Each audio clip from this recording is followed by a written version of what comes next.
Welcome to another episode of I Know Jax. I'm Joe Talentino. In case you haven't heard, it's true. Orange is the new black, at least in the month of October, and I don't mind because orange just happens to be one of my favorite colors. Orange is a color of energy and makes you think of excitement and enthusiasm and warmth.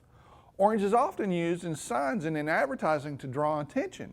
Now, my stylist won't let me wear orange on camera very often. Stylist, you know I don't have one. I actually have to dress myself every day, even if I am on TV. Now, I've said it before, I'm just a meat puppet. But if orange is used to draw attention, doesn't that just make orange the perfect color for me? Oh, the powers that be, hiding over there in the background say it's too loud. What does that mean, too loud? Too much, too strong? That's what I want. My show is about being loud, making your mark, and doing your own thing. We want lots of color, lots of flavor, and lots of fun. You can keep all those muted colors, boring grays and navy. I want more orange. And I'm a Bulldogs fan, all right? Move it along, there's nothing to see here. Just jump right into our first story of the evening.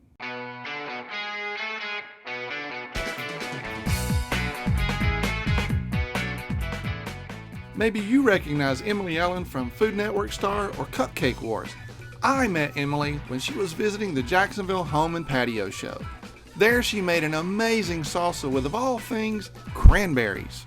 I love the salsa thing you did. That was great. Isn't that a great idea? That was a great idea. I never would have thought of doing it that way. Yeah, for all of you out there, what we're talking about, oh my gosh, is salsa. We'll put links on the website. Yes. We'll do that. EmilyElyn.com. And what's your handle? Tell me. IKnowJax.com. How hard is that? How hard would that be? I got it. Oh, that's easy. Cooking You are degree. blonde, but I know, it come is on. blonde. For a while there, I was wondering who was interviewing who. Where did you grow up? North Georgia mountains. I was going to say that's a North Georgia accent. And let me tell you, you're going to love this. I paired up with the Georgia Beef Board and Cattlemen's Association. Okay. I ate my way through Georgia, all the best burgers in Georgia. Oh my goodness. I ate 22 burgers in one day. Oh. I mean 2 days. Oh my gosh, sorry.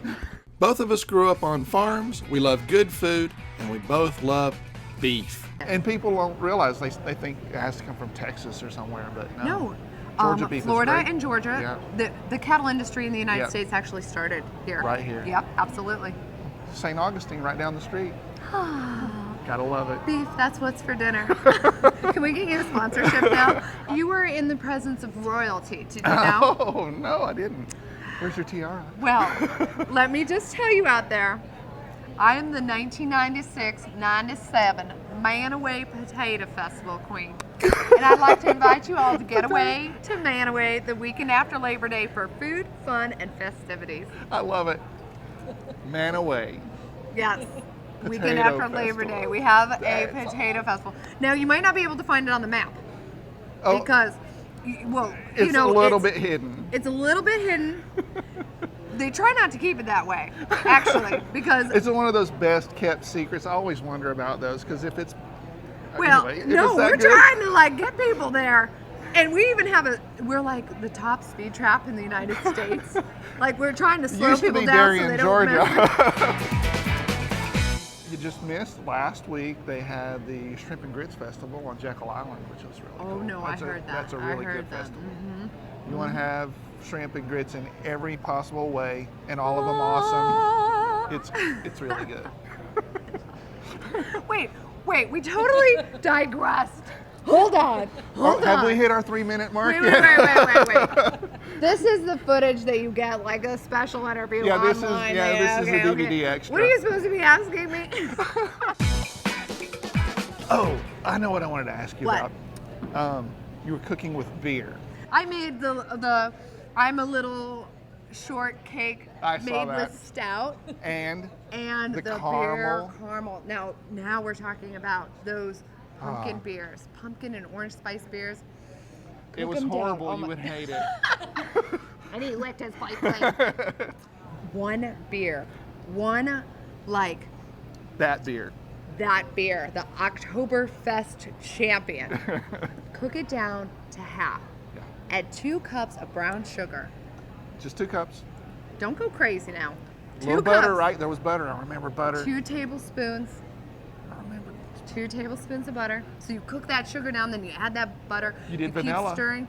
A splash of vanilla. See, I was paying attention. A little cardamom. Why not? Cardamom enhances those citrus flavors, that appley flavor. So if you had an apple beer, ooh, that would be good too. And then you finish it with 2 cups of cream. Okay. Don't go crazy. 2.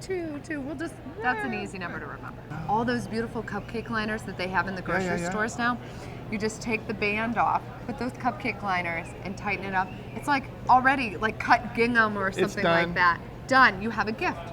Voila. You cook down apples. Oh, okay. You can't cook. Listen to this recipe. 1 gallon of apple cider. Gotcha. In a pot, cooking down, will reduce down to a cup of perfect apple jelly. You can't say you can't cook, because if you can boil water, you can boil cider down to apple jam. You can put your little cupcake liner on and give it as a present. I'm ready to rock. Let's do it. She's a big fan of star anise. I found that out. Yeah, well, I'm a It's big the magic. fan of it because it is a magic spice. When you want something that tastes meatier, you want to have that caramelized flavor, you put star anise in your barbecue, your beef stew. Just a little. I'll Don't bet go none crazy. of you guys know what that is.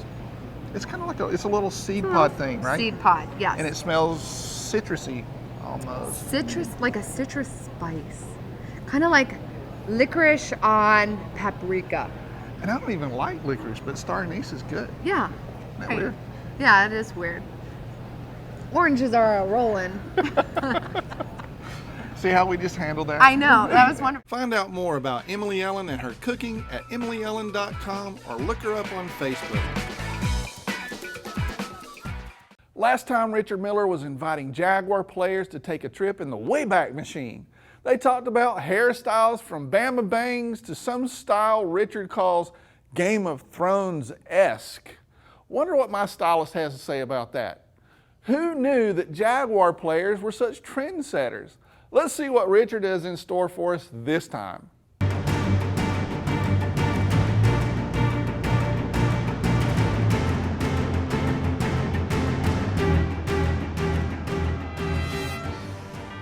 I'm Richard Miller with this week's I Know Jags on CW17, and this week we talked to a few Jaguars players in the locker room about their NFL aha moment. Did you have like an NFL aha moment where in your first practice, first game, you had a big block or something of that effect, and you were like, wow, here I am in the NFL? I think I have one every day since I've been here. There's always that one moment in practice or going throughout the day that I'm kind of like, wow, this is actually happening, and sometimes it's good, and sometimes it's kind of like a wake-up moment. My aha moment would be my rookie year in Green Bay, and I found out Charles Woodson was my neighbor, who I grew up watching. That was my aha moment. So did y'all end up playing video games together, hanging out immediately once you knew? Did you nag him now that you knew he was your neighbor? No, I didn't nag him, not at all. I tried to play it cool, like I didn't care. But no, my wife made food. He came over, he ate, so it was normal. So now when my friends came over and they met him, I played it totally chill, like I knew him for like 10 years. Mm-hmm. Yeah, I know Charles Woodson. It's nothing. Yeah, exactly. I think my rookie season when that doggone theme song for Fox came on out there, I started crying like I'm finally here. I made it. So I think that was one of my aha moments. And just realizing that this is real. Week 1, you're active, you're playing. The national anthem was going on. It was a home opener. I think it was the very first game of the year, home opener. And it was a very good crowd out there. And as the national anthem was going, the Jets came over the field, I kind of just started tearing up. And I walked to the bench as the national anthem was over, and I'm kind of like, man, this is a dream come true. You know what I mean? So I definitely cried for a little bit, and then went out there and played the game. But it was definitely an aha moment, I guess. First paycheck I got, I was able to buy my first car, and gave my mom a big chunk of money. So it was something that I'd been wanting to do for a long time since she took care of me since our dad died when I was 12. So I would say that was the big moment where I realized I'm in the NFL. Very cool. Did you have one of those big checks, like a Happy Gilmore check? I did. Yeah, I asked for one of those, but they didn't have it at the time. I tried to get one, but I had fun going to depositing that one because I felt like that was going to be a really cool thing to do for the cashier to see it, but she didn't care. Direct deposit. No. Yeah. I took it in, live check, tried to deposit it. They didn't care. They had seen bigger. So I'm Richard Miller. Make sure you check out my radio show Tuesday nights from 8 until 10 p.m. It is 1010XL and 92.5 FM. Kris is actually a real English gentleman. I'm sure it's kind of frustrating to him to have to deal with me in my bold yellow shirt and my southern accent. I can be a little bit of a troublemaker at times too. I'm suspecting that Kris has figured this out, and that's the reason why he brings bottles of wine with him when he shows up. You know, to calm me down and keep me from yakking too much. I'm not complaining, I'm enjoying it. Do I learn anything about wine? Well, I think I do.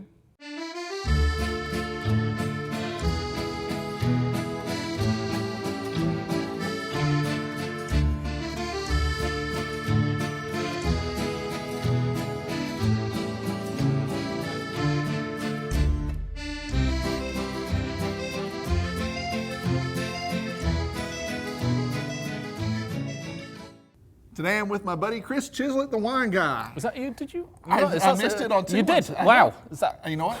You're my buddy still. I feel like we need to go back and do them. No, I need We do them? We're good. Okay, fair enough. Today you're going to talk about a really kind of sensitive subject. Yeah, When can you send a wine back? When is it proper to send a wine back? exactly. So restaurant etiquette, you know, getting back into... I feel like Miss Manners here we're talking so much about. I know, really. So yeah, restaurant etiquette, you know, so many people think that... How should I, exactly. Walking with a book on your head to make sure you proper posture and all of that. He is British. I'm just saying. We have to do that. I know. Yeah, And that's I'm how a we're Southern raised. gentleman. Yeah, exactly. So the point of, start first with, your sommelier, your waiter or whatever. They normally give you a splash of the wine if you're buying a bottle, right? To make sure the wine is good. It's not that you like it, exactly, but that it's not that it's good. Good. And this is where a lot of people have the problem. Right? I got yeah, you. exactly. So that they're thinking, that I'm just testing whether the wine is. Whether I like it. Yeah. Well, if you pick the wine, you should. Know in theory, like know it. the wine. So in that instance, you shouldn't really be sending the wine back because you didn't like it. Now, if you do that, exactly. Okay. If you want to, do we have to bleep that out? Can you say? Probably, yes, I will. Okay, that's okay. Can I all again? Yeah, see you if can they just say it beep. again. Okay, That's awesome. fine, yeah. That's very good. Cool. That's as far as we're taking it, though. Yeah, okay. All right, okay, that's If you okay. insist. No, let's do it. Let's stop right there. Okay. But yeah, if you want to be that guy, if Right. you want to be that, you.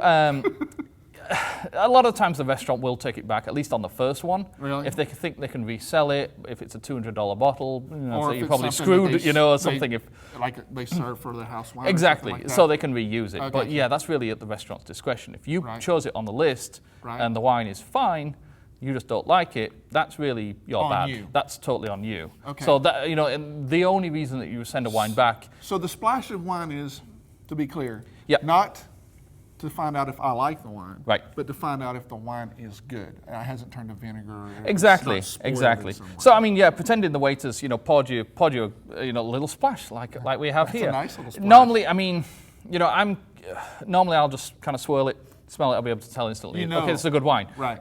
A lot of people, a lot of people have to, generally taste it Right. to know. But like that's to really taste all it is. It doesn't need to be this big, like looking up to the light and all this big show. It's like a 3-second That's the kind person of. that's trying to fake it till they make it. Exactly. You know that, right? Exactly. Oh, do I know that? Yeah. I've been. You around live plenty. that. Are you Exactly. kidding me? Kidding me? I I don't live that, but I mean, You I have lived that. Come Yeah, on, sure. At some point you did. I still admit fake it. it. I still fake it. Oh, do I you? mean, a little bit. Have you made it yet? No, not yet. Well, I'm But stood you're here on with, here? with the guy in the yellow shirt. Yeah, I've made it. I've so made it. And I'm going to leave on that note. See you guys on the next Wine Guy segment.